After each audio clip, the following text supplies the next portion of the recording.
মুসলমান মুরব্বী ডাক দিয়ে বলতেছে ব্যাপার কিরকম জিকির করো কি? আমি আস্তে করে দরজা খুললাম, দরজা খুলে আমি দেখতেছি ঘটনা কি। শুনে নাও শুনে নাও শুনে নাও। তখন দেখেছিলাম লা ইলাহা বলার সময় চাল উঠে যায়, ইল্লাল্লাহ বলার সময় চাল আবার লেগে যায়। কিন্তু যখন আমি বাইরে তাকাইলাম, বাইরে তাকায় দেখতে পাইলাম লা ইলাহা বলার সময় ঘরের বেড়া ছুটে যায়, ইল্লাল্লাহ বলার সময় বেড়া আবার লেগে যায়। আর একবার ধরে বলেন না সুবহানাল্লাহ। কিন্তু আমি জিকিরকারীকে খুঁজে পাইতেছি না। এইরকম জিকির করে কে? এরকম জিকির করে কে? খুঁজতে খুঁজতে খুঁজতে খুঁজতে হঠাৎ করে নজর করে দেখতে পাইলাম, আরে আমি যার সফর সঙ্গী হয়েছিলাম তিনি তো এইভাবে করতেছে জিকির, নিতেছেন তার রবের নাম। আমি আস্তে করে হুসাইন আহমদ মাদানী যে ঘরে বসে জিকির করতেছিল ওই ঘরের দরজার পাল্লাটা সরাইলাম, নজর করে দেখতেছি হুসাইন আহমদ মাদানীর ওই ঘরের খাটটাও লা ইলাহা বলার সময় উঠে যায়, ইল্লাল্লাহ বলার সময় লেগে যায়। আবার ওনাকেও দেখি লা ইলাহা বলার সময় উপরে উঠে, ইল্লাল্লাহ বলার সময় জমিনে নামে। এরকম দৃশ্য দেখার পরে মনের অজান্তেই আমার জবান থেকে বের হয়ে গেল আল্লাহু আকবার। বলেন না আল্লাহু আকবার। যখন আমাকে এরকম আমি দেখলাম, দেখার পরে যখন আমি আল্লাহু আকবার বললাম, সাথে সাথে হুসাইন আহমদ মাদানী ওই সাধনার, ওই সময়ের আরাধনার, গবেষণার, ওই ইবাদতের সময় কেমন জানি একটা বাধা লেগেছে। হুসাইন আহমদ মাদানী জিকির করা বন্ধ করে দিয়ে আমাকে ধরার জন্য তাড়াহুড়া করতেছে।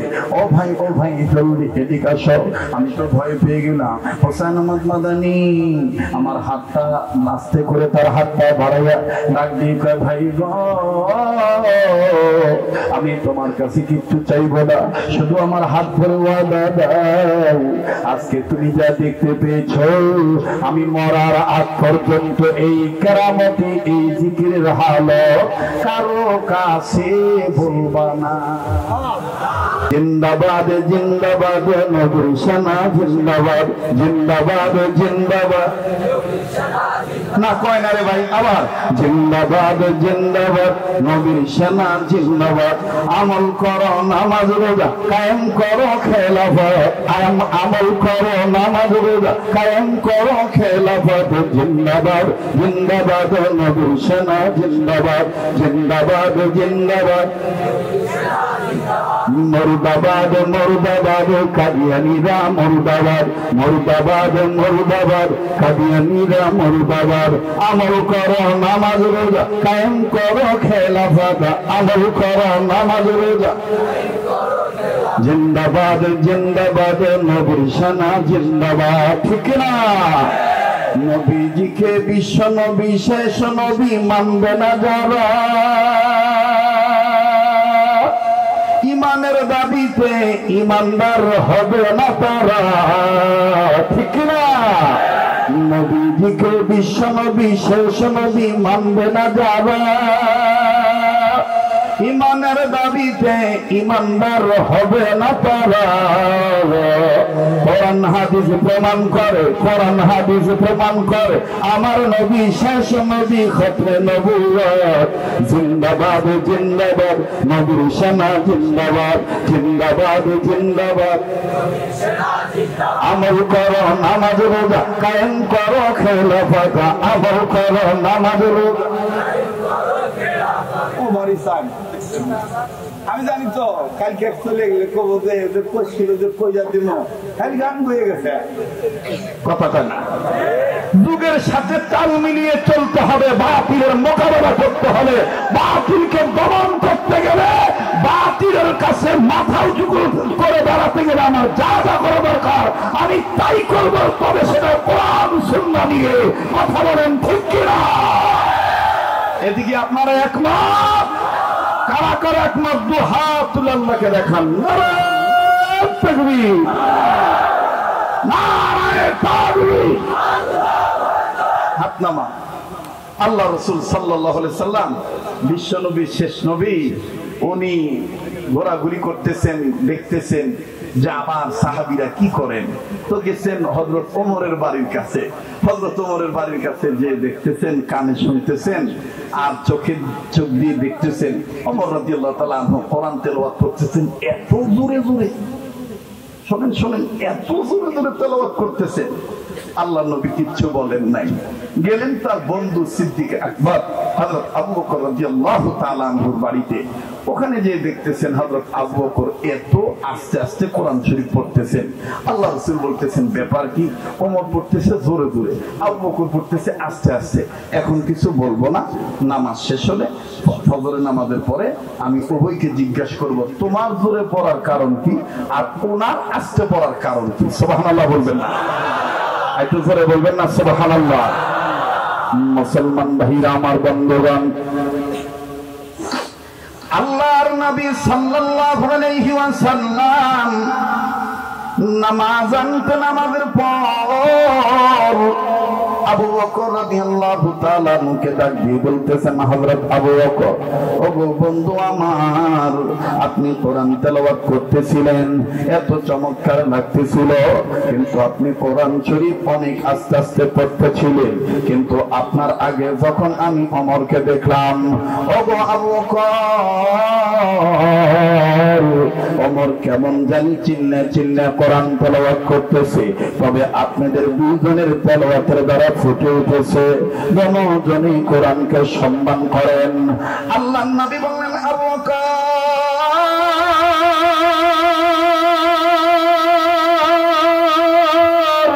এই কোরআনকে সম্মান করবে যারা, আখিরাতে দামি চেয়ার পাবে তারা। আওয়াজ দিয়ে বলেন না আল্লাহু আকবার? আবার বলেন না আল্লাহু আকবার?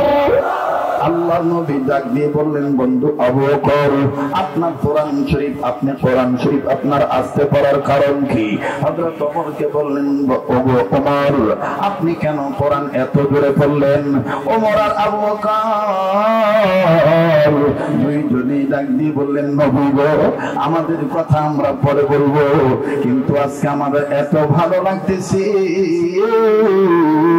সাহিবুল কোরআন যিনি, ওহী পেয়েছেন যিনি, ওহী নাযিল হয়েছে যার উপরে, তিনি বলতেছেন আমাদের দুজনের তেলাওয়াতের মধ্যে কোরআনের সম্মান ফুটে উঠেছে।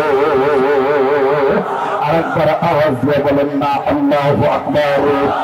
আরে আমাদের অতিথি রফিকুল ইসলাম ভাইজান, অবসর বাহিনীর অফিসার এবং আমাদের হযরত মাওলানা গোলাম মাওলা কাসেমি দাওয়াত বরকতুল্লাহ আলিয়া, আপনারা আমাদের অভিভাবক, আপনারা আমাদের বড়, আপনারা আমাদের মুরব্বীদের কথার পরিপ্রেক্ষিতে আমাদের আজকের অন্তর এমন একটা, আমার বন্ধুগণ, এমন একটা ভাব আমাদের চলে এসেছে, আপনাদের উভয়ের বেদনা প্রকাশ পেয়েছে। সকলেই চান সামাজিক উন্নয়ন হোক। আমি একজন মুসলমান হিসাবে কোরআনুল কারীমের সম্মান উঁচু করার মাধ্যমে, কথা বলেন ঠিক না বেঠি? আবার বলেন ঠিক না বেঠি? আল্লাহ আল্লাহ বলতে বলতে মরণ যেন হয়, আমাদের মরণ যেন হয়, বলেন আমাদের মরণ যেন হয়, আমাদের। এতগুলো মানুষের আওয়াজ হইতেছে না, আপনারা কি, আমি কি দোয়া করে দেবো নাকি? শেষ করে দেব? একটু আওয়াজ দিয়ে বলেন না, আমাদের মরণ যেন হয়, আমাদের কোরআন সুন্নাহ মানতে মানতে, কোরআন সুন্নাহ মানতে মানতে মরণ যেন হয়, আমাদের মরণ যেন হয়, আমাদের। দিনের পথে চলতে গিয়ে, দিনের পথে চলতে গিয়ে, হকের কথা বলতে চলতে গিয়ে, দিনের পথে চলতে গিয়ে, হকের কথা বলতে গিয়ে মরণ কালে কালমা যেন নসিব হয়, আমাদের মরণ যেন হয়, আমাদের দেখেন তো কে বলে না ভাইজান, সবার বলতে হবে। আমরা এখন সবাই আলেমদের ছাত্র, কথা বলেন ঠিক কিনা? আজকের স্টেজ জাতির শ্রেষ্ঠ সন্তানরা এখানে বসে আছে, এরা ওয়ারাসাতুল আম্বিয়া, এদের যদি কদর করি নবীর সুপারিশ পাবে, কথা বলেন ঠিক কিনা? আওয়াজ দিয়ে আমাদের মরণ যেন হয়, আমাদের আবার আমাদের মরণ যেন হয়, আমাদের আল্লাহ আল্লাহ বলতে বলতে নবীর পথে চলতে চলতে, আল্লাহ আল্লাহ বলতে নবীর প্রেমে চলতে চলতে মরণ যেন হয় আমাদের। দিনের পথে চলতে গিয়ে, দিনের পথে চলতে গিয়ে, হকের কথা বলতে গিয়ে, হকের কথা বলতে গিয়ে মরণ কালে কালমা যেন নসিব হয়, আমাদের মরণ যেন হয়, আমাদের নারায়ে তাকবীর, নারায়ে তাকবীর। আল কোরআনের আলো, আল হাদিসের আলো, কোরআন হাদিস যেখানে, আলেম ওলামা যেখানে, আজকের সম্মেলন চলছে চলবে, আজকের সম্মেলন কতক্ষণ চলবে?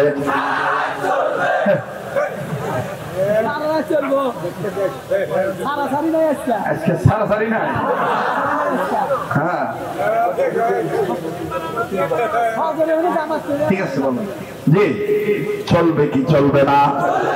আবার বলেন চলবে কি চলবে না? একটা কথা মনে পড়ে গেছে বাবা, আমাদের তো অবস্থান বর্তমান, আমগরে অনেক বাচ্চা ধরে তোর সাথে তো পাবি ভালো কথা কয়। আমরা যে আশা স্বাধীন করছিলাম ভাই, এখনকার অবস্থা দেখে আমি নিজেরাই করতেছি ভালো ছিলাম। আরে কথা কয় না, ওই কেরাবানি কার বাপ জানি গরু চুরি করতো, জীবন ভর খালি চুরি করতো, এই অঞ্চলের ভাষায় ওয়াকামা করতো আর কি, কথা বুঝুন না, এই ওয়াকামা করতো, চুরি চুরি করতো। সব মানুষ কথা কয় কে কইয়া দিব নাই,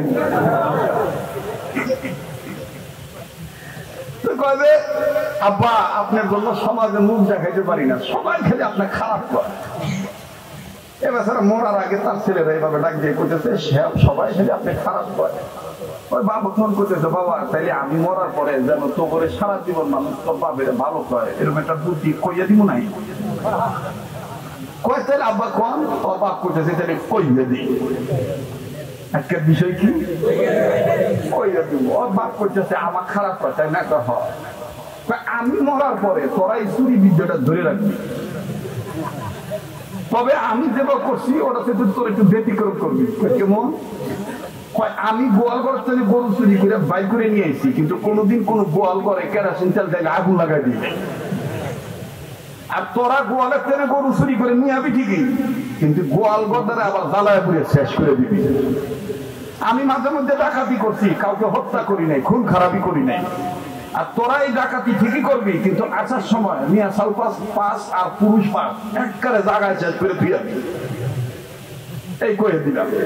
তাহলে দেখবি জীবন ভর করবো যে ওর সাথে তোর ভাবি ভালো আছে।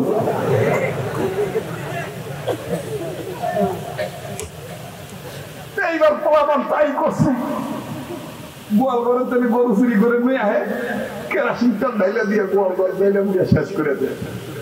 ডাকাতি করবার দেয়, মানুষ হত্যা করে, খুন করে। এখন সমাজের মানুষ হায় হায় অগর সাথে নগর বাপি ভালো আসিল, অগর সাথে নগর বাপি ভালো আসিল। আমার ভাই মাওলানা মুহতারাম হযরত মাওলানা গোলাম মাওলা কাসেমী সাহেব বলতেছেন যে আমরা খালি জীবন ভর গাঁজার নাম শুনছি, কিন্তু গাঁজা কিভাবে খায় ওটা আমরা দেখি নাই, কিন্তু এখন শুনতেছি গাঁজার ডিলারও এলাকায় জন্মাইছে। আরে কথা কয় না রে? আর এই গাঁজা এমন একটা জিনিস, আমি কই একটা জিজ্ঞেসছিলাম গাঁদা খাস কি হবে, গাঁদা খাইলে মাথা তাজা হয়। গাঁদা খাইলে মাথা তাজা হয়। আঙ্কেল মাথা তো তাজা হয়, তোর গাল দিয়ে দেখে তো আমি দিশা পাই। কারণ গাঁদা দ্বারা বেশি শুকনা, তো এটা শুকনা না, এটা এক সময় হ্যাক নাম আছে। আমরা ছোটবেলা থেকে শুনছি গাঁদা, কয়দিন আগে আবার শুনলাম সিদ্ধি, এরপরে আবার এই গত বছর শুনছি শুকনা, ইদানিং আবার এই দেখি ছোট পোলা বানি বা করে ডলে। সে খুঁজলি এটা কি জল হচ্ছে, সবজি। কি আরে কথা কয় না, কি সবজি একসময় একটা নাম পাল্টা। আমি আমার কাসিম ভাইকে সামনে রেখে আলেমদেরকে সামনে নিয়ে বলবো, হযরত উলামায়ে কেরাম, গ্রামের নিরীহ গরিবদেরকে অবশ্যই বিচার করবেন যারা মাদক সেবন করে, কিন্তু পরিশ্রম করে। এর শিকড় যেমন রফিকুল ইসলাম সাহেব বলেছে, ইচ্ছা করলে শিকড় আমরা তুলে ফেলতে পারি। আগে আপনারা সিদ্ধান্ত নেবেন বিলাল খাওয়া তাদের বাড়িতে আসে, এরা সমাজের যত প্রভাবশালী হোক, বিত্তশালী হোক, এদের এই মাদক সেবনের দৃষ্টান্ত থেকে দিতে হবে। কথা বলেন ঠিক কিনা? কোন সারাসারি নাই, সারাসারি নাই। কেডা ওগর পক্ষে মাত বলি কইবার আসে, ওগরে পাইলেই কইয়া দিন, ওগরে পাইলেই কইয়া দিন। রাগ করতেছেন নাকি? ইয়ার একটা দিতে বাবু প্রতিমূর্তি চেয়ার, গরিব মানুষ ছোট চেয়ার দিব করছে দিন, না পারি নইবার, না পারি সইবার। এই চেয়ারে বসে ওয়াশ করা যায়, এই চেয়ারে বসে বিচার সালিশ করা যায়, তল দিয়ে টেহা নেওয়া যায়। কথা কয় পাইতেছি না, খুব কষ্ট হইতেছে। তারপর আমি কি করবো, আজকে করতেছে আজকে সারা সারি নেই। রাগ করতেছে, বেদার হইতেছে। আপনারা জানি না আমার কথায় একমত হবেন কিনা। বর্তমান বাংলাদেশের সমাজ নষ্ট হইতেছে দুইটা কারণ আমার দৃষ্টিতে ধরা পড়ছে। নাম্বার 1 যুবকদের মাদক সেবন, নাম্বার 2 নারীদের বেপরদায় চলন। আস্তে কথা বলো, মনে করবেন যে এদের ভিতরে ভেজাল আছে, বউ কামাই খাওয়াবো। সেটা কথাক্ষণ ঠিক কিনা? 1 নম্বর হলো মাদক সেবন, 2 নম্বর হলো নারীদের বেপরদায় চলন। কবার করে বেপরদায় চলে? নদী কাছে আছে বউ, এদিক তাকান কইয়া দে নাকি কম কমু কি কমু না? আরে কথাও কয় না, কমু কি কমু না? আবার স্মরণ করে দি, চুপ করে থাক ধোঁকাবাজ, তোদের চোখে মুখে নাহি লাস। গাছের গোড়া কেটে আগায় ভালো পানি, আমরা তোদের ভালো করে চিনি। আর করিস না শয়তানি, ওগো আমার নানি।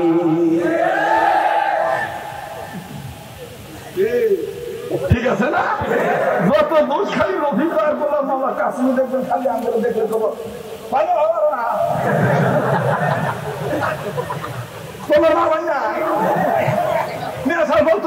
অভিযোগ দেবো খালি দেখবেন ওই ফিরেই যা। কিন্তু একটা হুজুরও, একটা বুড়ো, একটা সেনাবাহিনী অফিসার এই কথা কয় না যে সেনারা চরিত্র নষ্ট হইতেছে কার জন্যে, তাদের চারিত্রিক ধস হইতেছে কি কারণে। এটা খুঁজে বাইর করো, খুঁজে বাইর করলেই দেখবেন যে হাজি সাহেবের নাতিন বোরকা ছাড়া চলে। কথা ঠিক না? এই জন্য বিচার গেদার করার আগে গেদিকে করা নাকবা। কথা কয় না? বিচার গেদার করার আগে গেদির হওয়া নাকবো, ঠিক না? হ্যাঁ, আরে কথা কয় না? খালি মানে খালি পেটে সর্ব। হ্যাঁ, সর্বনেশের মূল হইল, সর্বনেশের মূল কারা দেখবেন তো ভাত খাবে দিয়ে করবো, তোমার কি জীবনে মায়া নাই? মানুষ সারাদিন খেতে খামারে কাম করে এসে ভাত খাওয়া হয়েছে, আর ওরা এমন বুদ্ধি জানে ভাই, বাপরে বাপ। আর এই বুদ্ধি গুলো হয়ে গেছে দেখে স্টার জলসা, জি বাংলা, তারপর নাটক। কথা কয় না? হ্যাঁ, দেখবেন তো ভাত দিয়ে তোমার কিছু মনে হয় না, ওকে তখন খাওয়া বাদ দেবে কেউ তো শোনা কেউ কেউ বাহরকে তখন ডাক্তার খুব কম না হিন কয় মা বাপ তো বড় আশা করে দিছিল তোমার কাছে, কিন্তু আশা দেখি যে তোমার ঘরে যে গরু ছাগলের আর বকরির পাল, গরু ছাগল বকরির পাল কেরা ওই জানবো শুধু দাও আমার নুন একদিনের পার করা লাগবে আর এখানে কামাই তোমার করা লাগবে। আজকে নয় আমরা একা আছি, 2 দিন পর তো এমন কেউ আসবো সাইদ বাবু তখন কি করবো এই জন্য তোমাকে আমি খুব ভাবতেছি। তখন দেখবেন যে ভাত খাওয়া বাদ দিয়ে কয় তাহলে ভিন্ন মনে হয় চুপ করে থাকবো কায়াস তোদের চোখে মুখে নাহি নাস। আমি জানি আমার কার জীবনে সৈরা এলাকা দেওয়া দিব না কথা কয় না, কারণ দেওয়া দিলেই কবো হুমলে দেওয়া দিলেই কবো কইয়া দেব কথা কয় না। আমি চোরের মানুষকে চোর মনে করি না, চোরের মানুষ আমাকে দেখলে মনে করে মোহাম্মতের ধর। আমরা বাসি চোর, শরীয়তপুরি আমাদের কাছে নাহি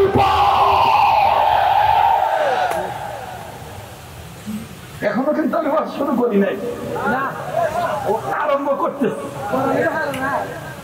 চলবো তো।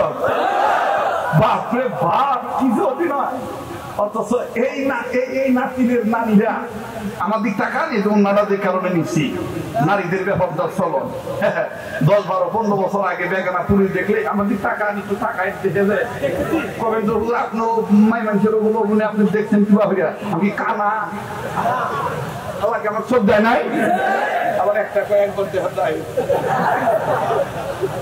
কি সব বলেছে সব বলেছে।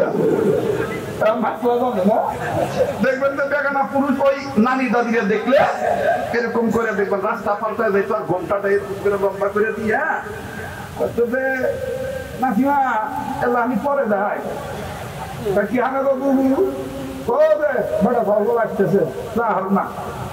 আর এখন ওই নারীর নাতিনেরা কোনো মতন নাম করা অস্তে দিয়েছে। যুবক যারা কথা বলবি না তারা মনে হয় আল্লাহকে সাপোর্ট করবি, তারা কথা এইভাবে দিয়ে আবার দেখবেন আবার একটা স্টাইল বাইরেছে নতুন এভাবে বলে। আর এই কথা যদি গোলাম মওলা কাসিমি বলে যে ছেলেদের চরিত্র নষ্ট হওয়ার পিছনে মূল কারণ নারীদের বেপরদা চলন, এই সংবাদটা যদি খালি ইসলাম বিদ্বেষী বুদ্ধিজীবীরা জানে তখনই দেখবেন তারা টেলিভিশন টকশোর মাধ্যমে আবার কেউ খবর পত্রিকা খবর পাঠ করার মাধ্যমে বলে মৌলবাদীদের কারণে নারীদের প্রগতিতে ধস নামতেছে, কাজেই চাচ্ছে স্বাধীন রাষ্ট্রে মৌলবাদীরা যেন মাথা ছাড়া দিয়ে না উঠতে পারে। সংবাদটি প্রচার করা হলো স্বাধীন রাষ্ট্রের স্বাধীন চ্যানেলের মাধ্যমে, স্বাধীনতাকামী মুক্তিকামী জনগণের পক্ষে।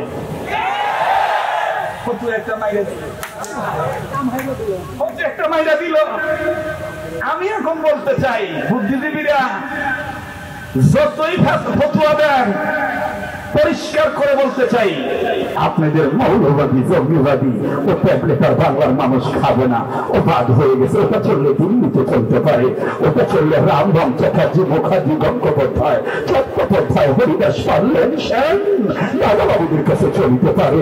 ওটা আমাদের বাংলাদেশের চর অঞ্চলে টেকনাফ থেকে তেতুলিয়া, রূপসা থেকে পাতুরিয়া, সুন্দরবন থেকে বান্দরবন, চট্টগ্রাম থেকে কুড়িগ্রাম এরা কিন্তু জানায়ও। আর ওই জঙ্গিবাদী উগ্রবাদী মৌলবাদী স্লোগান বাঙালি খাবে না। সংবাদটি প্রচার করা হলো বর্তমানে চর অঞ্চল থেকে, শরীয়তপুর টিভি থেকে। খবর কম পড়া পারি নাকি ঠিক রাখছি, কারণ কোনটা কম নাই যাবে খোয়া যায় না তো ঠিক না। আবার একটা তকবির দাও না, খালি দেখবেন কেটা পালায় যেটা উঠে চলে দেবো মনে করবো এটা সিজারে, এটা সিজার করে বাইরেছে। আর সিজারের পোলাপান বাইরে দেখবেন আর যেটা মনে করেন পাই না বা প্রথম দিয়ে বাইরে হয় ওরা দেখবেন যে আইসে কথা কয় না। বহু সিজারের পোলাপান বাইর করার পরে সবাই আশা থাকে কথা কয় না কে কথা কয় না কে, কিন্তু বহু সিজারের পোলাপান কথা কব কি বাইরে কথা কয় না, কথা কয় না। কারণ ও তো ওই সময় আসবার চায় না, ও তো পেপসি জবাই করছে।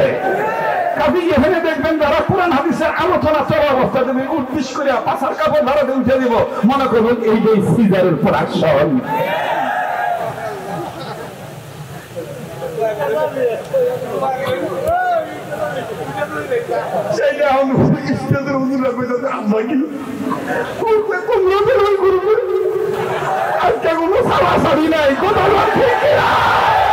সবার জন্য আল্লাহ 24 লোক কইয়া দিব, চলবে কি চলবে না?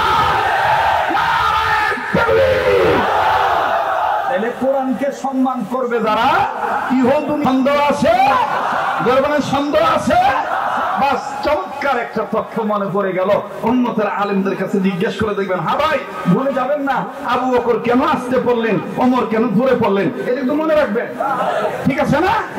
জি, আমার বন্ধুগণ নাম শুনেছেন রশিদ আহমদ গঙ্গুহি রহমতুল্লাহি আলাইহি, নাম শুনেছেন আপনারা? কোরআনকে সম্মান করলে যে সমাজের চিত্র পাল্টা যায়।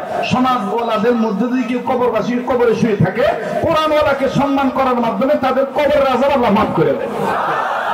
এই জন্য আপনাদের পায়ে হাত দিয়ে বলবো, মাহফিল বিদ্বেষী কেউ হবেন না, মাহফিল বিদ্বেষী কেউ হবেন না। মাহফিলের দ্বারা যে ফায়দা হয় না এই কথাটা ডাইরেক্ট বলবেন না, কারণ কোন কাজের দ্বারা কোন কথার দ্বারা কে কখন হেদায়েত পায় এটা একমাত্র আল্লাহ জানে। কথা বলেন ঠিক কিনা? হ্যাঁ, এটাও সত্য কথা, যে পরিমাণে ওয়াজ হয় এই পরিমাণে হেদায়েতের চিহ্ন দেখা যায় না। এই জন্য ব্যথায় অনেকে ব্যথা প্রকাশ করে কথাটা বলে। কথা বলেন ঠিক কিনা? তার মানে ওনারা মাহফিল বিরোধী নয়। রশিদ আহমদ গঙ্গুহি রহমতুল্লাহ আলাইহি চিঠি নাই, পত্র নাই, বলা নাই, কওয়া নাই, কোনো খবর দেওয়া নাই, হঠাৎ করে তার মুরিদের বাড়িতে চলে আসছে 5-7 জন আলেম নিয়ে। যে মুরিদের বাড়িতে আসছেন ওই মুরিদও আলেম, শুনতেছেন কি আপনারা? এই মুরিদের বাড়িতে আসছে, মুরিদ তো রশিদ আহমদ গঙ্গুহি রহমতুল্লাহ আলাইহিকে দেখে, যেমন আজকে আমি আসার সময় আমাকে বহু লোক বলছে, হুজুর আপনাকে শহরে আমরা পাই না, আপনি চর অঞ্চলে কেন এই দাওয়াতটা রাখেন?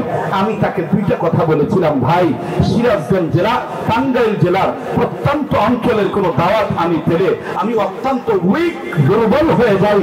একটি মাত্র কারণ, সেটি হলো মাল্লাম ইয়াশকুরিল্লাহ সালাম ইয়াশকুরিল্লাহ। এই টাঙ্গাইল আর সিরাজগঞ্জ জেলার মানুষ যদি আমাকে ছোটবেলায় আশ্রয় না দিত আল্লাহর দয়ায়, আমি আজকে শরীয়তপুরি হতে পারতাম না। এক নম্বর। 2 নম্বর হলো যে আমরা যদি সবাই বলি নদী পার হয়ে যাবো না, ওই করুন না, সেই করুন না, গাড়ি ঘোড়া যায় না, এই মুশকিল সেই মুশকিল, তাহলে এদেরকে শহর অঞ্চলের মানুষকে দিনই তাশকিল করবো কেনা? এই মুশকিল কোন মুশকিল, তাইলে কেরা করবো এদেরকে তাশকিল? আরে ভাই কথাই কয় না, আপন মনে করে কথা বলতে বিরাগ করতেছেন নাকি আপনারা? চলবে না ইনশাআল্লাহ? এইবার আসছে, আসার পরে হুজুররা বলতেছে, হুজুর কোন চিঠি দিলেন না, বললেন না, কইলেন না। বাড়িওয়ালাও ডাক দেখে, হযরত আপনি আসছেন আলহামদুলিল্লাহ, কিন্তু হযরত একটু তো জানাবেন। রশিদ আহমদ গঙ্গুহি বলতেছে, বাবা তোর ব্যাপারে গত রাত্রে আমি স্বপ্ন দেখছি, তোকে দেখতে আমার খুব মন চাইতেছে, এই জন্য বলা কওয়া ছাড়া আমি তো বাড়িতে চলে আসছি। ওই মাওলানা ডাক দিয়ে বলতেছেন, হযরত আপনি আসছেন আলহামদুলিল্লাহ ভালো, আল্লাহ ওয়ালারা কোন এলাকায় আসলে ওটা আল্লাহ ওয়ালাদেরকে আল্লাহই ওই এলাকায় পাঠায় দেয়। কে পাঠায়? যারা বলেন কে পাঠায়? আল্লাহ পাঠায়। একটু এদিক সেদিক নজর দিবেন না, খুব খেয়াল করে কথাগুলি শুনবেন, আস্তে আস্তে কইয়া দিমোর ব্যাখ্যা আপনি নিজেই বুঝতে পারবেন। আমার বন্ধুগণ, আমার ভাইরা, এই রশিদ আহমদ গঙ্গুহি রহমতুল্লাহ আলাইহি বলতেছেন, আলহামদুলিল্লাহ তুমি খুশি হয়েছো, আমরাও খুশি। লোককে বাড়িওয়ালা ডাকতে বলতেছেন, হুজুর আপনি অনুমতি দেন আমি বাজারে যাই, বাজার করে নিয়ে আসি, মেহমানদারি করাবো। রশিদ আহমদ গঙ্গুহি বলতেছেন, না না লাগবে না। বলে, হুজুর আপনার না লাগুক, কিন্তু আপনি যে আলেমদেরকে নিয়ে আসছেন তাদের তো একটা ইজ্জত আছে। কথা হয় না, তাদের একটা ইজ্জত আছে না? এবার উনি বাজারের ব্যাগ নিয়ে রওনা দিবে। রশিদ আহমদ গঙ্গুহি রহমতুল্লাহ আলাইহি বলতেছেন, বাবা বাজারে যাবে, ঠিক আছে, বাজারে যাওয়ার আগে আমার 1 বদনা পানি দিয়ে যাও। বদনা চিনেন তো? 1 বদনা পানি দিয়ে যাও। তো তৎকালীন সময় ছিল মাইটা বদনা। কিসের বদনা? আবার আরেকবার এইটাকে আমাদের শহরের মানুষ বলে মাটির বদনা, কিন্তু এই অঞ্চলের ভাষায় বলে মাইটা বদনা। মাইটা বদনা ঠিক আছে তো? এই মাইটা বদনা বইরা হুজুরের কাছে পানি আনছে, হুজুর ওযু করব, ওযু শুরু করব বিসমিল্লাহ করে, এই মনে করে যে ডাইন হাত বাম হাতের কবজি ধুইছে, তিনবার ধুইছে, এরপরে পানি দিব কই, নাকে না মুখে? কথা পানি নাকে না মুখে? বিশ্বাস করেন হাকিমুল উম্মত আশরাফ আলী থানভী রাহমাতুল্লাহ বলেছেন, যুবক, তুমি যদি তোমার চেহারায় নূর বাড়াইতে চাও, তুমি ওযুটা ঠিক মতন করো, ওযুর তারতিব ঠিক রাখো, যখন যেটা ধোয়া দরকার সেই অঙ্গটা ধোয়ার পূর্বে বিসমিল্লাহ বলবা। আল্লাহ স্পেশাল ভাবে প্রত্যেকটা অঙ্গের মধ্যে ঈমানের নূর পয়দা করে দিবে।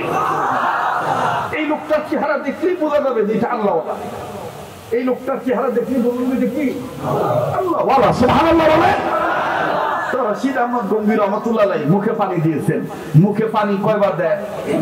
আবার কন, আবার কন, তিনবার দেওয়া। আমার ভাইরা, তিনবার পানি দিবে, কিন্তু একবার দেওয়ার পরে হুজুর আর মুখ খোলে না, মুখ বন্ধ।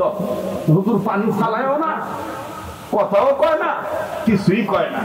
একবার বুকে হাত দেয়, একবার ওই এই দেশের ভাষায় ওখানে তাকায়, একবার এখানে তাকায়, এখন ব্যাগ হুজুর করবেন না, হুজুর অবাক হয়। কি ব্যাপার, আবার পানি ঠেকলো নাকি, হার্ট অ্যাটাক হইল নাকি? কিন্তু হুজুরের চেহারা আস্তে আস্তে আস্তে আস্তে কালো হয়ে যেত। মুসলমান ভাইরা আমার, বন্ধুরা, কত বছর ধরে সিঙ্গাপুর আজ পর্যন্ত গলার কোনো ট্রাবল হয় নাই। সামনে হবে কিনা আল্লাহ ভালো জানে। হবে? এদিক দেখেন, ইনশাআল্লাহ বলে। আমার ভাইরা, আমার বন্ধুরে,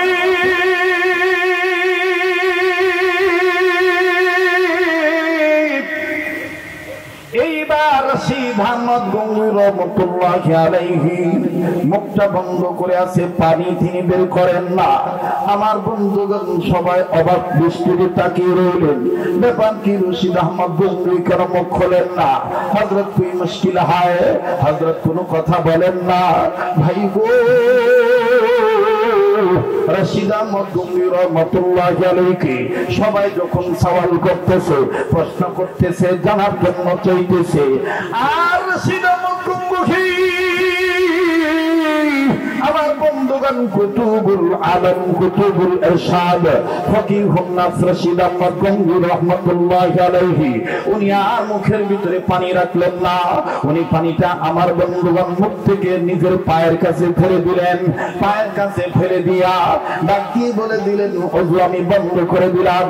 তোমরা যারা আমার ডাইনে বামে আছো, আমি মুখে কেন পানি নিয়ে মুখ বন্ধ করলাম? কেন আমি ওযু করা বন্ধ করে দিলাম? এখন আমি বলবো না,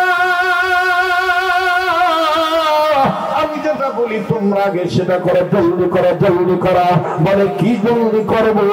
রশিদ আহমদ গঙ্গী রাহমাতুল্লাহি আলাইহি দিকে দিকে বলতেছেন, ও উলামায়ে কেরামের দল, তোমরা যারা এখানে আছো, জলদি করে আমার চতুর্দিকে তোমরা রাউন্ড করে দাঁড়িয়ে যাও। দাঁড়িয়ে তোমরা চুপ থাকবে না। লা ইলাহা ইল্লাল্লাহর আওয়াজ এত জোরে জোরে দিবা, লা ইলাহা ইল্লাল্লাহর আওয়াজ তোমরা এত জোরে জোরে দিবা, লা ইলাহা ইল্লাল্লাহ জিকির তোমরা করো। সবাই মিলে যখন লা ইলাহা ইল্লাল্লাহ জিকির এক তালে একসাথে আল্লাহকে রাজি করার জন্য যখন করে, ভাই গো, রশিদ আহমদ গঙ্গী রাহমাতুল্লাহি আলাইহি জিকির যখন শেষ হয়ে গেল, আল্লাহর ওলি এইবার দুই হাত আসমানের দিকে উঠাইয়া আল্লাহর কাছে কান্দার ডাক দিয়ে বললেন, ও মালিক, তুমি দয়া করে দয়া করে দয়া করে দয়া করে মায়া করো, অমুক জায়গার কবরওয়ালার কবর আযাব মাফ করে দাও। আমাদের মরণ যেন হয়, আমাদের আমাদের মরণ যেন হয়, আমাদের আল্লাহ আল্লাহ বলতে বলতে, আল্লাহ আল্লাহ বলতে বলতে, নবীর পথে চলতে চলতে, আল্লাহ আল্লাহ বলতে বলতে, নবীর পথে চলতে চলতে, মরণ যেন হয় আমাদের। ও যুবক, আল্লাহর কসম বিশ্বাস করো, আমার দিল বলতেছে আজকের মাহফিলে দু আল্লাহ ফিরে দিবে না। কেউ না কেউ আল্লাহ হয়ে বসে আছে, ওই একজন অলির বরকত আল্লাহ আমাদের কবুল করতে পারে ইনশাআল্লাহ। এই জন্য জবান বন্ধ রাখবো না, সবাই আমাদের মদন যেন হয়, আমাদের আবার আমাদের মদন যেন হয়, আমাদের আল্লাহ আল্লাহ বলতে বলতে নবীর প্রেমে চলতে চলতে, আল্লাহ আল্লাহ বলতে বলতে নবীর প্রেমে চলতে চলতে মদন যেন হয় আমাদের। মাশাআল্লাহ, আল্লাহ তুমি কবুল করো। আমাদের মদন যেন হয়, আমাদের নারায়ে তাকবীর। রশিদ আহমদ গঙ্গী রহমতুল্লাহ আলাইহি এই কথা বলে উনি মোনাজাত শেষ করলেন, ফের নতুন করে ওযু করলেন, ওযু করে 2 রাকাত নামাজ আদায় করলেন। নামাজ আদায় করে একটু সময়ের জন্য চক্ষু বন্ধ করে বলতেছেন আলহামদুলিল্লাহ। এবার আলেমগণ বলতেছেন হযরত, বাড়িওয়ালা বলতেছেন হযরত আমি বাজার পরে করব, কিন্তু আপনি ওযু করতে যে মুখ বন্ধ করলেন, এরপরে আবার আমাদের সবাইকে যে জিকির করাইলেন, এক আল্লাহর ঘোষণা জোরে জোরে দেওয়াইলেন, আল্লাহ ছাড়া কোনো ইলাহ নাই, মালিক নাই, বিধানদাতা নাই, রাজ্জাক নাই, এই কথাগুলি যে বলাইলেন, কালেমা শরীফ আমাদেরকে পড়াইলেন, হযরত আপনি একটু বলেন তো দেখি হযরত কারণটা কি? আমার বন্ধুগণ উম্মতে আলেমগণ বসা আছেন, আমাদের বাংলাদেশের উম্মুল মাদারিস দারুল উলুম মাইনুল ইসলাম হারাদারি মাদ্রাসার একজন মুরব্বী ছিলেন হযরত মাওলানা মরহুম জমির উদ্দিন রাহমাতুল্লাহি আলাইহি। তিনি তার কিতাবের মধ্যে লিখেছেন, এ মুসলিম উম্মার সন্তান, তুমি কিচ্ছু জানো না, শুধুমাত্র লা ইলাহা ইল্লাল্লাহু মুহাম্মাদুর রাসূলুল্লাহ এতটুকু তুমি কালেমা তাইয়্যিবা জানো। এই শুনে নাও, আমি জমির উদ্দিন আল্লাহর পক্ষ থেকে, আল্লাহ ওয়ালাদের পক্ষ থেকে বড়দের কথা নকল করে আমার কিতাবের মধ্যে লিখে দিলাম, তুমি পৃথিবীর যেখানেই থাকো, তুমি যদি তোমার মৃত বাবা মার নামে এইভাবে যদি আল্লাহকে ডাকো লা ইলাহা ইল্লাল্লাহু মুহাম্মাদুর রাসূলুল্লাহ, অথবা যদি বাপ মার কবরের কাছে দাঁড়াইয়া কিচ্ছু জানো না লা ইলাহা ইল্লাল্লাহু মুহাম্মাদুর রাসূলুল্লাহ শুদ্ধভাবে যদি একবার কালেমা শরীফ পড়ো, আল্লাহ তাআলা সাথে সাথে তোমার বাবা মার কবরের আযাব মাফ করে দিবে। মাওলানা জমিরউদ্দিন রাহমাতুল্লাহি আলাইহি তিনি তার কিতাবের মধ্যে লিখেছেন। কষ্ট হচ্ছে আপনাদের? এবার রশিদ আহমদ গঙ্গী রহমাতুল্লাহ বলতেছেন, বাবা শোনো বাবা, তুমি যখন আমার এই মাটির বকনাতে পানি এনে দিছো, আমি বিসমিল্লাহ বলে আমার ডাইন হাতের কবজি 3 বার ধুইছি, বাম হাতের কবজি 3 বার ধুইছি, বিসমিল্লাহ বলে যখন মুখে একবার পানি দিলাম, বাবা এই পানিটা মুখে দেওয়ার পরেই সাংঘাতিক তিক্ত লেগে উঠলো, মানে তিতা লাগলো। কি লাগলো? আবার বলেন কি লাগলো? তিতা লাগলো, মাইটা বদনা। তো হুজুর বলতেছেন এই তিতা লাগার পরে আমি চিন্তা করলাম এটা কি বদনার তিতা নাকি অন্য কিছু তিতা। আমি একটু গভীর চিন্তায় চলে গেলাম। আল্লাহ তাআলা আমার ভিতরে চক্ষু খুলে দিয়ে আমাকে দেখায় দিলেন, এই মাটির বদনা যেই অঞ্চলের মাটি দিয়ে বদনাটা বানানো হয়েছে, ওই এলাকার ওই মাটিতে, ওই মাটির নিচে একটা কবরে সাংঘাতিক আযাব হইতেছে, সাংঘাতিক আযাব হইতেছে। আর এই আযাবে গ্রেফতার হওয়ার কারণে ওই অঞ্চলের পুরা মাটি তিতা হয়ে গেছে। মাটি যখন পুড়ে যায়, পোড়া মাটি হয় তিতা লাগে, নাইলে নুনতা লাগে। কথা কয় না? পোড়া মাটি হয় বেশি তিতা লাগে, নাইলে কি লাগে? নুনতা লাগে। আমার বন্ধুগণ, আমার ভাইরা, হযরত রশিদ আহমদ গঙ্গী রহমাতুল্লাহ বললেন যে আমি যখন এটা বুঝতে পারলাম ওই অঞ্চলের ওই কবরওয়ালার কবরে আযাব হইতেছে, আর ওই কবরের পাশের মাটি দিয়েই, ওই এলাকার মাটি দিয়ে এই বদনা বানানো হয়েছে, আল্লাহ তাআলা আমার ভিতরে চোখ খুলে দিছে। আমি চিন্তা করে গেলাম এখন কি করা যায়। সাথে সাথে মদিনাওয়ালা কামলিওয়ালা হাজী আমদাদুল্লাহ মুহাজির মক্কি রাহমাতুল্লাহি আলাইহির নিসবত এবং সাহাবাতের বরকতে আল্লাহ আমার দিলের চোখ খুলে দিল। আমি আমার মদিনাওয়ালাকে দেখলাম, মদিনাওয়ালা বলতেছে, তুমি যদি কবরওয়ালার জ্বালা মিটাইতে চাও, তোমার কাছে যে আলেম আছেন তাদেরকে নিয়ে এক আল্লাহর নামে ডাক দাও। সুবহানাল্লাহ বলেন। আমার বন্ধুগণ রশিদ আহমদ গঙ্গি রহমতুল্লাহ বলতেছেন, আমি লা ইলাহা ইল্লাল্লাহ জিকির তোমাদেরকে দিয়ে করাইলাম, আমিও করলাম। এরপরে আমি আস্তে করে আবার যখন চক্ষু বন্ধ করলাম, এখন আমি দেখতেছি যে আর কোনো সমস্যা নাই। ফের যখন আমি আবার বললাম, আল্লাহ আপনি তার কবর আযাব মাফ করে দেন, জবাব আসলো, এই আল্লাহর বান্দা, তোমার এই সাথীদের নিয়ে লা ইলাহা ইল্লাল্লাহ জিকিরের বরকতে আমি আল্লাহ কবর ওয়ালার কবর আযাব মাফ করে দিয়েছি। একটু জোরে কন, একটু জোরে কন। ভাইয়া কি কষ্ট হচ্ছে নাকি আপনার? দোয়া করে দিই। হ্যাঁ, কইয়াদিমুর ব্যাখ্যাটা তো এখনো শুনাইলাম না, নাকি কন? আসেন, রশিদ আহমদ গঙ্গি রহমতুল্লাহ আলাইহি, আমার বন্ধুগণ, ওনার খাস শাগরিদ ছিলেন শেখুল আরব আল আজম সৈয়দ হোসেন আহমদ মাদানী রহমাতুল্লাহি আলাইহি। আল্লাহু আকবার বলেন। আমার বন্ধুগণ, উনি ওনার কাছে বায়াত হয়েছেন। এই যে কইয়াদিমুর ব্যাখ্যা আসতেছে, হযরত হোসেন আহমদ মাদানী রহমাতুল্লাহ আলাইহি যখন শেষ মানে একবারে বার্ধক্য পেয়ে বসলো, ওনাকে মাদ্রাসা থেকে বের করতেছেন, মানে উনি রোদ তাপাবেন, শীতের দিনে রোদ তাপাবেন, হুইল চেয়ারে বসে আছেন, ওনাকে মাদ্রাসা থেকে বের করতেছেন একটা মানে একটা জায়গায় নিয়ে যাওয়ার জন্য। তো সবাই আইসা ওনার সাথে হাতের সাথে মোসাফা করার জন্য ভিড় জমাইতেছে। সবাইকে ছাত্র উস্তাদ সবাই মিলে বলে, আমাদের ওস্তাদ অসুস্থ, দয়া করে কেউ বিরক্ত করবেন না, একটু সরে দাঁড়ান, একটু সরে দাঁড়ান। তো সবাই রে সরায় দেয়, কিন্তু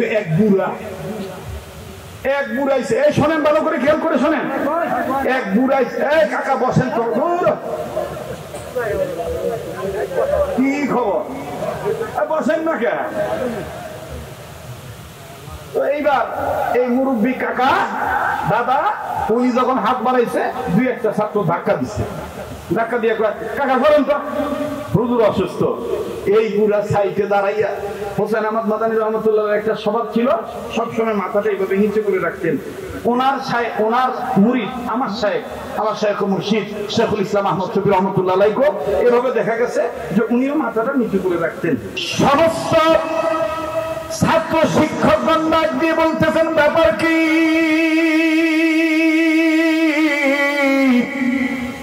হোসেন আহমদ মাদানী আমাদের কাছে একজন নিরঙ্কুশ মানুষ, দুধের মতন যেমন দুধ যেমন সাদা, তার চাটু তার আখলাক এরকম সাদা, আমলের দিক দিয়ে তেমন তিনি উন্নত। কিন্তু এই বুড়াটা দেখে আজকে আমাদের মনের মধ্যে খটকা লাগায় দিল, হোসেন আহমদ মাদানী কি কোনো আইব আছে নাকি, কোন ধরনের কোন ত্রুটি আছে কিনা, কার কাছে আমরা বায়াত হইলাম, কার কাছে আমরা মুরিদ হইলাম? আরে বন্ধু, হোসেন আহমদ মাদানী রাহমাতুল্লাহি আলাইহির এই সমস্ত ছাত্ররা, আমার বন্ধুগণ ছাত্ররা অপেক্ষা করতেছে, এই বুড়ারে কোন দিন আমরা ধরতে পারবো, বুড়ার কাছে আমরা জিজ্ঞেস করব আমাদের হুজুর অন্যায় কি। বাবাজি সম্মিলিত ভাবে যখন সবাই চেষ্টা করতেছে, না সুযোগ পায় না, সময় পায় না। আরে ভাইয়া, হোসেন আহমদ মাদানী রহমাতুল্লাহি আলাইহি কথা সংক্ষেপ করে দিলাম, উনি মারা গেলেন বন্ধু, দুনিয়া থেকে তিনি বিদায় হয়ে গেলেন। মারা যাওয়ার এক সপ্তাহ পরে আমার বন্ধুগণ এই ছাত্ররা খবর নিয়ে দেখো ওই বুড়া মরছে না, বেঁচে আছে। আমাদের মনের সন্দেহটা দূর করতে হবে। আরে বাবাজি, একজন ডাক দিয়ে বলতেছে, না না না না, ওই বুড়া মরে নাই, ওই বুড়া জীবিত আছে। সবাই মিলে বুড়ার কাছে যেয়ে ডাক দিয়ে বলতেছেন, চাচা মিয়া আপনি বলেন তো দেখি, ওই দিন যেই দিন হোসেন আহমদ মাদানীর সাথে আপনি মুসাফা করতে গিয়েছিলেন, আমরা আপনাকে সাধু সরাইয়া দিয়েছিলাম, আর আপনি রাগান্বিত হইয়া বলেছিলেন মুসাফা করতে দিচ্ছ না, আমি কিন্তু কইয়া দিব। ও কাকা আপনি বলেন তো দেখি, কি বইল দিবেন? এবার বুড়া ডাক দিয়ে কইতেছে, বাবা তোমরা মনে মনে যা ধারণা করতেছো আসলে ওইটা না, তোমরা ভাবতেছো অন্যায় কিছু, আসলে অন্যায় কিছু না, কিছু না। এবার ওই 5-7 জন নয়, 12 জন নয়, প্রায় 300 আলেমের মধ্যে হতে আমার বন্ধুগণ 80 থেকে 90 জন আলেম বলে, তোমরা তো শাইখুল আরব আলাকুম সাইয়্যিদ হোসেন আহমদ মাদানী ইন্তেকালের পরে এসেছে বুড়াকে ধরার জন্য। আমরা গোপনে গোপনে তার কাছে আমরা পার্সোনাল আসছিলাম। তখন এই বুড়া বলেছিল, যদি আমি আগে মারা যাই তাইলে তো আমি বেঁচে গেলাম, আর হোসেন আহমদ যদি মারা যায় আগে আমার আগে, তাইলে আমি কথাটা বলতে পারবো কি আমি কইয়া দিতে চাইছি। আর চরঞ্চলের ভাইরা মা বলে দেখেন বাজান কি কইয়া দিয়ে। এবার সম্মিলিত ভাবে যখন মুরব্বীকে জিজ্ঞেস করা হলো, মুরব্বী ডাক দিয়ে বলতেছেন, এক নাম্বার কথা শুনিয়া আলো, তোমরা যারা হোসেন আহমদ মাদানির কাছে বায়াত হয়েছ, আমি মুরব্বী মনে করতে পারি, আমি মুরব্বী বলতে পারি, তিনি সাধারণ কোন উম্মত ছিলেন না, তিনি ছিলেন মদিনাওয়ালার খাঁটি আশিকি রাসূল। জোরে বলেন না সুবহানাল্লাহ, আরো জোরে বলেন না সুবহানাল্লাহ।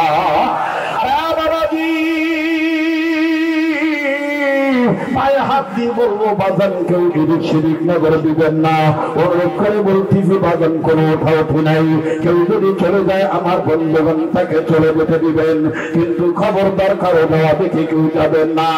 দেখেন তো ভাইরি, এক ফোঁটা চোখের পানি ফালাইতে পারেন কি না? কান্না না আসলেও কান্নার ভান করবেন। আমি আবারও বলতেছি, আমার বয়ান আমি নিয়ে আসছিলাম তৈয়ার করে, অন্যটা আল্লাহর পক্ষ হইতে সিদ্ধান্ত নিয়েছিলাম অন্য একটা বয়ান করব, কিন্তু বর্তমান এই অবস্থা বুঝে আল্লাহ ব্যবস্থা নেওয়ার একটা সুযোগ দিয়েছেন। আমি মনে করি এটা উম্মতের হক্কানি আলেমদের কদমের বরকত, হক্কানি আলেমদের এই বসার বরকত। এত বড় বড় ওলামায়ে কেরাম স্টেজে বসা আছে, যাদের কাছে আমার বন্ধুগণ যাদের ছাত্র হওয়ার যোগ্যতা মনে করি আমার নাই, অবাদান যাদের পূজা সুজা করতে পারলে নিজেকে ধন্য মনে করতে পারতাম, সেই সমস্ত উম্মতের আলেমগণ এই জায়গায় বসা আছেন। আরে ভাইয়া, আমার বন্ধুগণ শাইখুল আরব আজম সাইয়্যিদ হোসেন আহমদ মাদানী রাহমাতুল্লাহ আলাইহির ব্যাপারে এই মুরব্বি ডাক দিয়ে বলতেছেন, তিনি ছিলেন খাঁটি আশিক রাসূল। তার গায়ে লেখা ছিল না আশিক রাসূল, কিন্তু আমি মুরব্বি, আমি তারে চিনি। তার পায়ের পাতা নয়, মাথার তালি থেকে পায়ের পাতা পর্যন্ত সর্ব অঙ্গ ছিল রবি রঙ্গে রঙ্গি। আরো জোরে জোরে বলেন না সুবহানাল্লাহ। সবাই মিলে বলতেছেন, মুরব্বি কেমন তিনার মাথার তালি দিকে পায়ের পাতা পর্যন্ত নবী রঙে রঙিন ছিল। যদি আপনি আমাদেরকে বলে দিতেন ভাইজান, আমি আপনাদেরকে বলছি, বলবো বাবা এই কথাটা আপাতত গোলাম মাওলা কাসিমি হুজুরের কাছে, মুফতি মাওলানা মঈনুল ইসলাম খান সাহেব হুজুরের কাছে, আশেপাশে ডাইনবাম যত সামান পিছন আলেম ওলামা আছে তাদের কাছে আমি জমা রেখে দিলাম। কইয়া দিমুর কথাটা আমি বলছি, কিন্তু বাদান সুন্নাত সুন্নাত। মাওলানা মুফতি গোলাম মাওলা কাসিমি সাহেব বলেছেন, আমাদের চলনে ফিরনে ওঠনে বসনে আমরা দিন উম্মত, আমাদের ধরতে হবে নবীজির সুন্নাত। কথা বলেন ঠিক না বেঠিক? আর জোরে বলেন ঠিক না বেঠিক? ওরে বাজান, সুন্নাত আছে যেখানে, উম্মত আছে সেখানে। উম্মতের আজকের এই দুর্গতির কারণ, উম্মতের আজকের এই অবনতির কারণ, উম্মত আজকে পদে পদে লাঞ্ছিত বঞ্চিত হইতেছে, অপমানিত হইতেছে, তার কারণ হলো উম্মত আছে সুন্নাত নাই, উম্মত আছে সুন্নাত নাই, উম্মত আছে, উম্মতের কাছে আজকে সুন্নাত নাই, বেদাতের অভাব নাই। কথা বলেন ঠিক না বেঠিক? শুধু ঘুষ আর অবিচার, অন্যায় আর ব্যভিচার, নারী ধর্ষণ, মানুষ খুনে কাঁদছে বিশ্বের এ জমিন। বিদায় হতে চলেছে নবীজি রক্তে মাখা দিন, ঠিক না? কিন্তু বাজানরি ভাবিয়েন না শরীয়তপুরে আর অনেক লম্বা বয়ান করবি, বড় তো 15 মিনিটের মধ্যে কথা ফিনিশিং দিয়ে বিদায় নিয়ে চলে যাব। আমাদের পূর্বে পুরুষ যারা ছিলেন না বাজান, ওই আকাবিরিনদের ইতিহাস করলে পাওয়া যায় ইমাম শাফি রহমাতুল্লাহ আলাইহি। আল্লাহু আকবার। ইমাম শাফি রহমাতুল্লাহ আলাইহি তিনি ঘুমের ঘরে আছেন বাজার, স্বপ্ন দেখতেছেন আল্লাহ রাসূল মদিনার বুলবুল কামলিওয়ালা হাজির হইয়া গেছি। ওরে দেখলে নবী পাগল হবি, দেখলে নবী, দেখলে নবী পাগল হবি, পাইলে নবী পাগল হবি, পারবি না উম্মাদ বেদাত মানতে পারবি না। তোর আমার আপন যিনি ঘুমায়াছেন মদিনা, তোর আমার আপন যিনি ওরে পাইলে নবী পাগল হবি। যারা রাসূলকে ভালোবাসেন সত্যিকারের অর্থে আশিক রাসূলের সবাই, ওরে পাইলে নবী পাগল হবি, পাইলে নবী, ওরে পাইলে নবী পাগল হবি, পারবি না উম্মত বেদাত মানতে পারবি না। তোর আমার আপন যিনি ঘুমাই আছেন মদিনা, তোর আমার আপন যিনি ওরে মানবি সুন্নাত থাকবি উম্মত, মানবি সুন্নাত, ওরে মানবি সুন্নাত থাকবি উম্মত, রোজ হাসরে পাবি নবীজির শাফায়াত। ঠিক কিনা? দয়াল নবীর সুপারিশে, দয়াল নবীর সুপারিশে জান্নাত হবে ঠিকানা। তোর আমার আপন যিনি ঘুমায়াছেন মদিনা, তোর আমার আপন যিনি। ইমাম শাফি রহমাতুল্লাহ আলাইহি স্বপ্ন দেখতেছেন অবাজান আল্লাহ রাসূল হাজির হয়ে গেছে।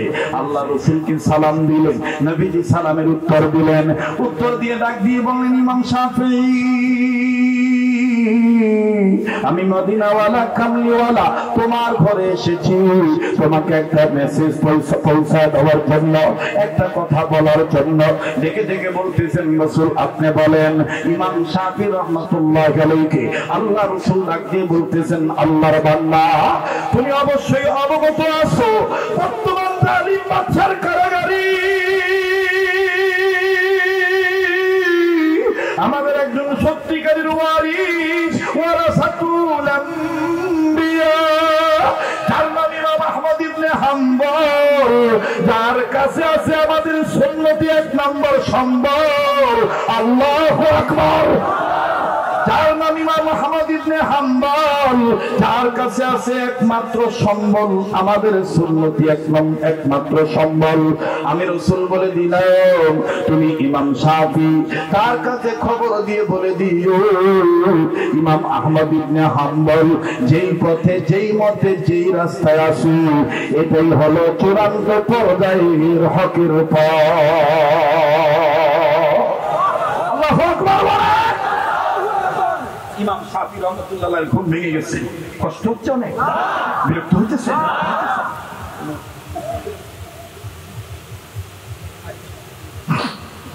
আমার ভাইরা আর 10-15 মিনিট দেওয়া যাবে না? ও দাদা এই পাগলের সাথে মোনাজাত করলে ঠকবেন না। এই পাগলকে আল্লাহ বছরে কয়েকবার মক্কা মদিনায় নেয়। এই হাতটা আল্লাহ ওদের হাতের সাথে লাগানো, যে হাতটা দিয়ে বারবার কাবা করি এই হাত আপনাদেরকে নিয়ে উঠাবো, উম্মতের আলেমদেরকে নিয়ে ইনশাআল্লাহ দিন সাক্ষী দেয় তো আজকে আল্লাহ ফিরে দিবে না, কবুল হবে ইনশাআল্লাহ। একটু কথাটা আমাকে শেষ করতে দেন আমার ভাইরা।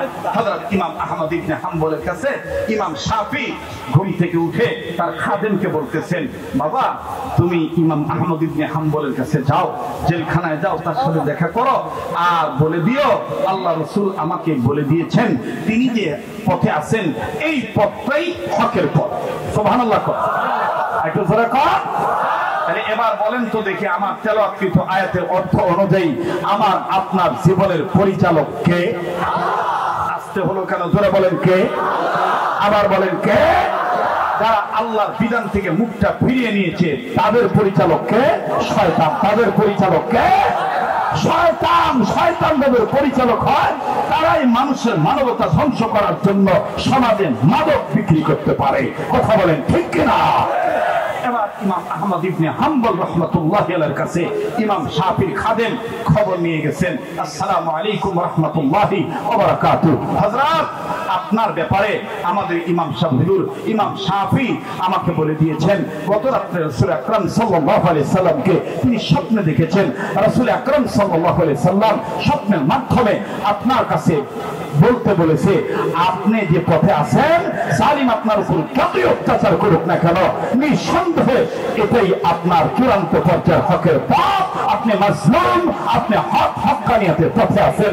আল্লাহ রাসূল বলেছেন, সুবহানাল্লাহ বলে। ইমাম আহমদ ইবনে হাম্বলের কিতাবের মধ্যে আছে, ইমাম আহমদ ইবনে হাম্বলের গায়ে তখনও চাবুকের আঘাত দেখা যায়। তিনি যে জামাটায় পরে আছেন, জুব্বাটা জায়গায় জায়গায় ছিঁড়া। খাদেম জিজ্ঞেস করতেছে, হযরত আপনার গায়ের জুব্বা এরকম ছিঁড়ছে কেন? বলে যে চাবুক দিয়ে জালিম মারছে, তো এই চাবুকের আঘাতে চামড়াও কালো হয়ে গেছে, আমার গায়ের জামাটাও ছিঁড়ে গেছে। এবার খাদেম বলতেছে, হযরত আমি কি আসতে পারি? আমার ভাইরা দেখেন, আমাদের মুরব্বীরা, আমাদের বুজুর্গরা, আমাদের বড়রা ইন্তেকালের আগেও সুন্নতকে ছাড়ে নাই। এরাই ছিলেন প্রকৃত আশিকের রাসূল। কথা বলেন ঠিক কিনা? হযরত ইমাম আহমদ ইবনে হাম্বল বলতেছে, বেটা তুমি তো যাইবা, কিন্তু রাসূলের সুন্নত হলো কেউ যদি সুসংবাদ নিয়ে আসে, খুশখবরি নিয়ে আসে, তো তাকে কিছু হাদিয়া দিতে হয়। হাদিয়া দিতে হয়। আর এই হাদিয়াটা দেওয়ার জন্য আমার কাছে কিছু নাই। বাবা তুমি যদি মনে কিছু না করো, এই সুন্নতটা পালন করার জন্য আমি আমার গায়ের এই জুব্বাটা তোমাকে দিয়ে দিলাম। সুবহানাল্লাহ বলেন, আরেকবার বলেন সুবহানাল্লাহ। এবার ইমাম শাফির খাদেম এই সিরা জুব্বা নিয়ে চলে গেছে। সিরা জুব্বা নিয়ে যখন রওনা দিবে, তখন ইমাম আহমদ ইবনে হাম্বল বলতেছে, বাবারে এতদিন এই চাবুকের আঘাতের একটা পর্দা হইলো, আমার কাপড় ছিল, কিন্তু এখন জালিমের আরো সুবিধা হইলো, আমি সুন্নত মানার কারণে এখন ডাইরেক্ট আমার পিঠের চামড়ায় পড়বে। বাবা আমার জন্য দোয়া কইল, আমি যেন মৃত্যুর পরে রাসূলের শাফাআত পাই। আল্লাহু আকবার।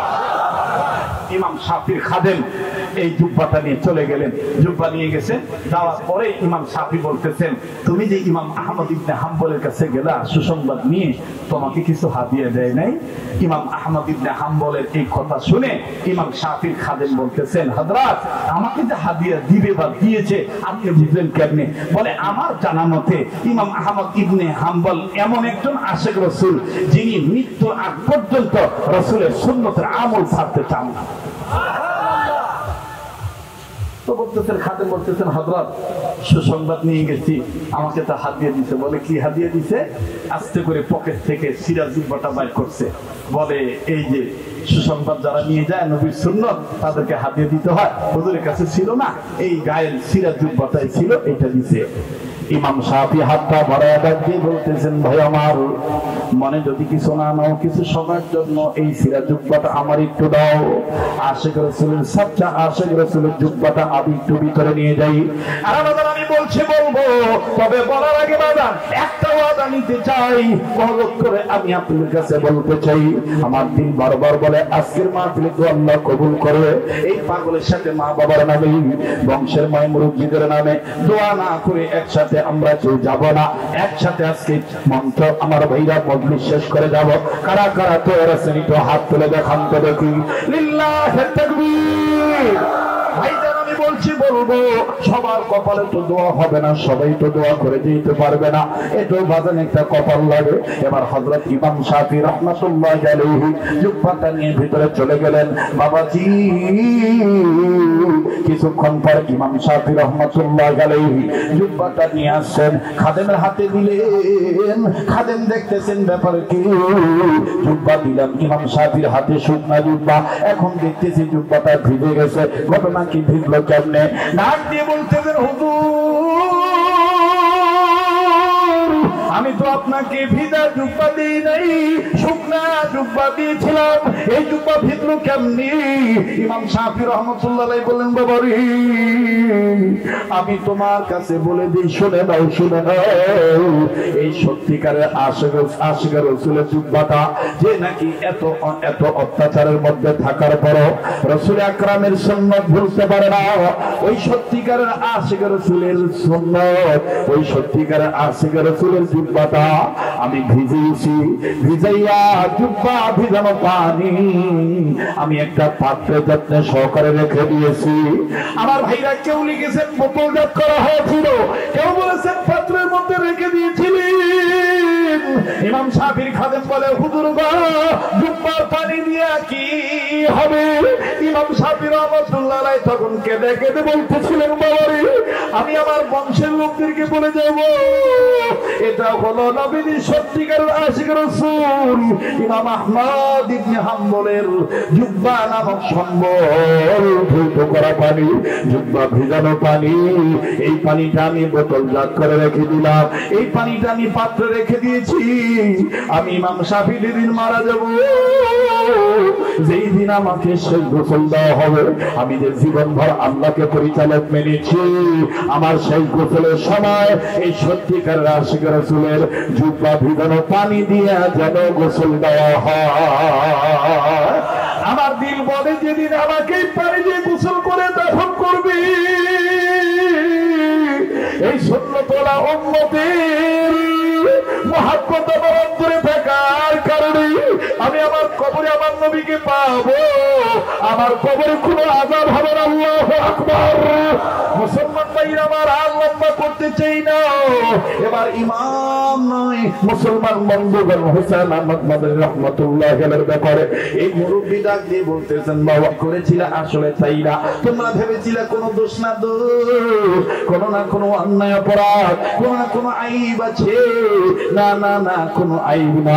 শুনে নাও শুনে নাও শুনে নাও, আজ থেকে প্রায় 14 বছর আগে তোমাদের উস্তাদুল উলামা হোসেন আহমদ মাদানীর সাথে আমি তার সফরসঙ্গী হইয়া বহু দূর দূরান্ত একটা জায়গায় যাব।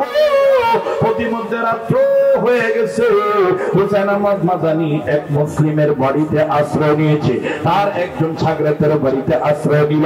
তিনি সেদিন ওখানে রাত্রি যাপন করবে। শুনে নাও শুনে নাও শুনে নাও, রাত্রি যাপন করার জন্য যখন এই বাড়িতে প্রবেশ করলাম, এশার নামাজ আমাদের সাথে আদায় করা হলো। আমার আলাদা পার্সোনাল ঘর দিল, হোসেন আহমদ মাদানীকে আলাদা ঘর দেওয়া হলো। রাত্র 10টা 11টা 12টা 1টা 2টা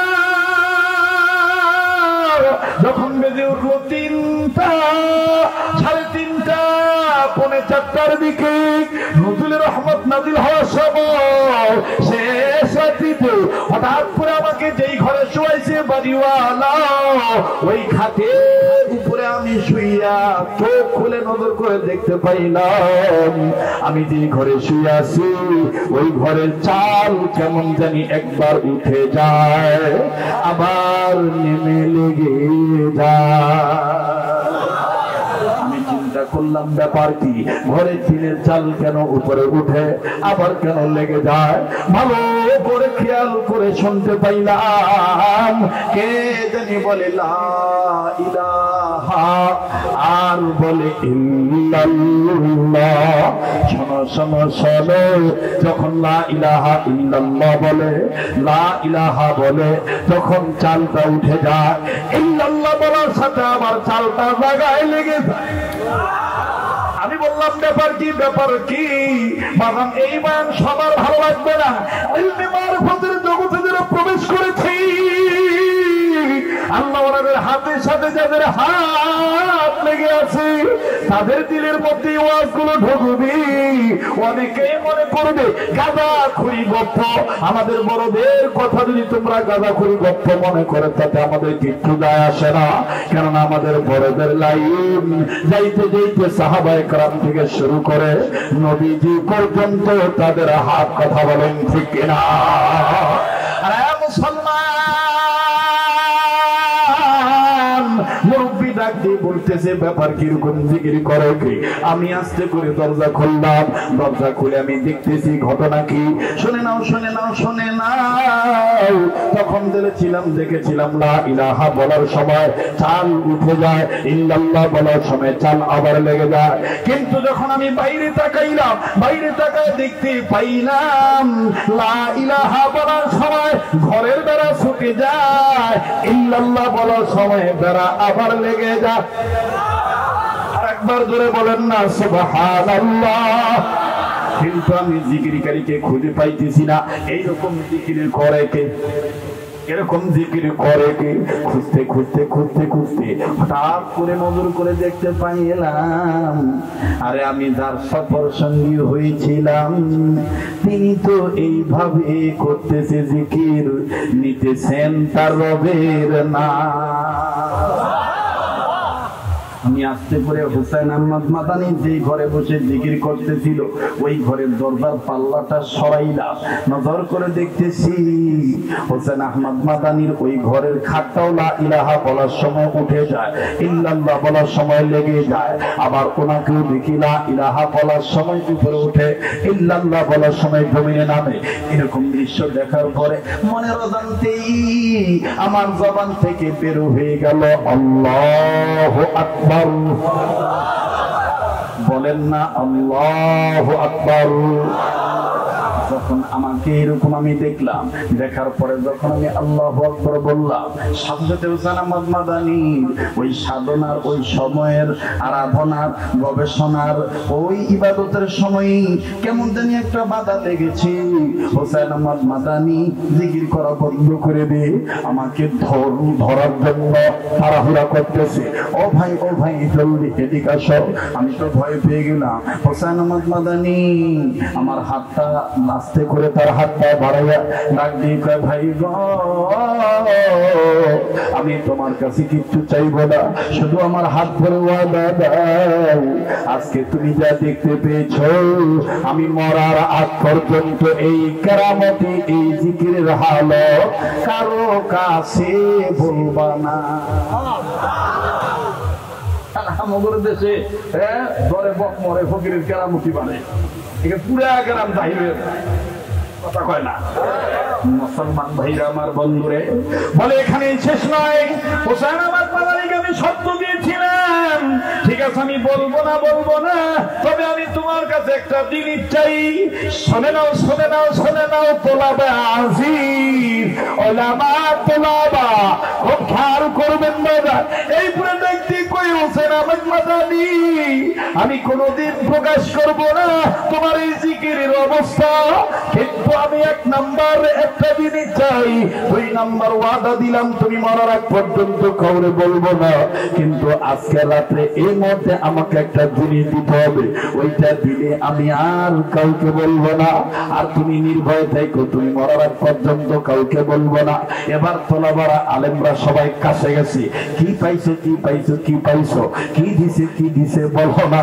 ভাইরা আমার বুড়াই এমন একটা বরকতি জিনিস দেখাইছে মুসলমান ভাইরা আমার, এই বুড়ার এই কথার পরিপ্রেক্ষিতে আকাবিরদের ঘটনার পরিপ্রেক্ষিতে সাবজেক্টটা সাজাইছিলাম কইয়া দিব। অবাজান দেখেনি বুড়া হুসাইন আহমদ মাদানী বুড়াকে কি দিয়েছে বলবো, তবে বলার আগে 2 মিনিট আমি আপনাদের কাছে আবার গতবারের মতন একটা ওয়াদা চাই। আমি আশাতে আপনারা খুশি না বেজার? চিল্লা বলেন খুশি না বেদার?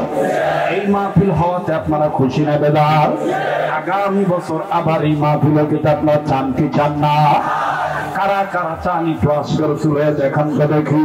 লিল্লাহি তাকবীর।